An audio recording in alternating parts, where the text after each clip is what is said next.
அருள் செய்யும் பெருவள்ளல் நீ ஆறுபடை வீடும் அருள் வழங்கும் முருகா அருகே நீ ஓடோடிவா மூவிரண்டு முகம் ஜொலிக்க ஆறிரண்டு கரங்களுடன் ஆதரவு தர ஓடிவா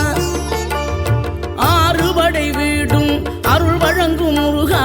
அருகே நீ ஓடோடிவா மூவிரண்டு முகம் ஜொலிக்க ஆறிரண்டு கரங்களுடன் ஆதரவு தர ஓடிவா ஈசன் மகனே என்னை காக்க இங்க உனையன்றி வேறாரையா நெஞ்சார நான் நினைக்க பஞ்சாமிர்தம் கொடுக்கும் ஒரு தெய்வம் நீதானையா ஒரு தெய்வம்